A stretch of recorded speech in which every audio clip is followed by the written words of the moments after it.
నమస్తే, welcome to NSTV news. ముందుగా ముఖ్యాంశాలు. నిజామాబాద్ జిల్లా పట్టభద్రుల ఎమ్మెల్సీ ఎన్నికల ప్రచారంలో సీఎం రేవంత్ రెడ్డి పాల్గొన్నారు. ఈ సందర్భంగా నిజామాబాద్లో పర్యటించిన రేవంత్ రెడ్డి బీఆర్ఎస్ పార్టీపై, కేసీఆర్పై తీవ్ర విమర్శలు చేశారు. ఫామ్ హౌస్లో కూర్చొని తమ ప్రభుత్వంపై కేసీఆర్ కుట్ర చేస్తున్నారంటూ తీవ్ర ఆరోపణలు చేశారు. రాష్ట్రంలో తమ ప్రభుత్వం చేస్తున్న పనులు నిజమైతేనే కాంగ్రెస్ పార్టీ అభ్యర్థులకు ఓటు వేయాలని సీఎం రేవంత్ రెడ్డి పిలుపునిచ్చారు. తెలంగాణలో మరోసారి ఎన్నికల వాతావరణం ఏర్పడింది. ఈరోజే ఎమ్మెల్సీ ఎన్నికలకు నగారా మెగాగా ఫిబ్రవరి 27న జరగనున్న పట్టభద్రుల, ఉపాధ్యాయుల ఎమ్మెల్సీ స్థానాల ఎన్నికలకు రాజకీయ పార్టీలు జోరుగా ప్రచారం చేస్తున్నారు.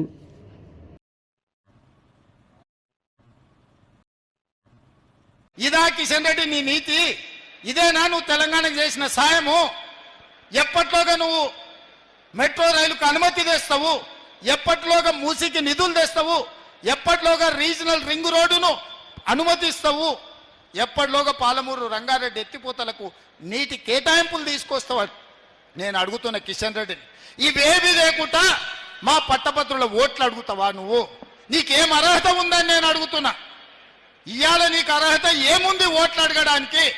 నువ్వు మెట్రో రైలుకు అనుమతి ఇవ్వవు, మూసీకి నిధులు ఇవ్వవు, పాలమూరు రంగారెడ్డికి నీటి కేటాయింపులు చేయవు, రీజనల్ రింగ్ రోడ్డుకు అనుమతి తీసుకురావు.